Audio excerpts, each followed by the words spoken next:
Good evening. We begin tonight in Nanaimo, where fire investigators are worried they may have an arsonist on their hands. For the second time in a week, there is another building that has gone up in flames. A&E's reporter Brent Shearer has more on the story. He's live in our Nanaimo newsroom with details. Brent. Hudson, police say suspicious fires in the city are rare. It's something they deal more often with in rural parts of town. But within a span of 6 days, police have been called to 2 suspicious fires, and they're asking for help from the public before there's another. From across the street, the only evidence of a fire that broke out Sunday evening is boards over the windows. After fire crews doused the flames at this home in the 700 block of Townsite Road, they discovered no one was living here. The house was empty with no possessions inside. Later, fire investigators determined the cause of the blaze was suspicious. This comes on the heels of another suspicious fire January 19th on Milton Street. This 2-story house was gutted, leaving the 3 people living inside homeless. Both of those fires, we finished our investigations, our fire investigation into it, and we've determined that both of them are suspicious, and we've turned over the investigation now over to the RCMP.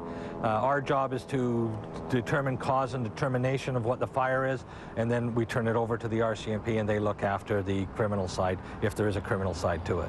Acting on a tip from one of the people living at the home, police arrested a man for uttering threats shortly after the Milton Street fire. The male that was charged, he was charged for threatening to burn the building down, and also charged with causing harm to a person who resided at that home. But we have to be clear that he has not been charged with arson. That fire is still deemed suspicious, and we haven't determined who or what caused the fire at this point.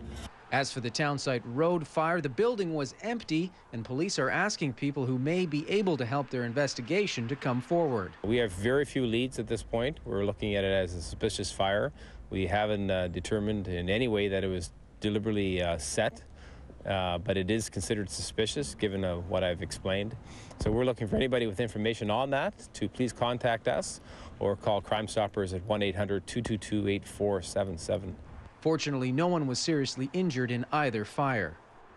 And fire crews also managed to prevent both of these blazes from spreading to adjacent homes. That's the other big concern with these suspicious fires, aside from injuries to firefighters and people living in the homes, is the damage to property. Hudson? All right, Brent Shearer reporting. Brent, thank you. You're welcome.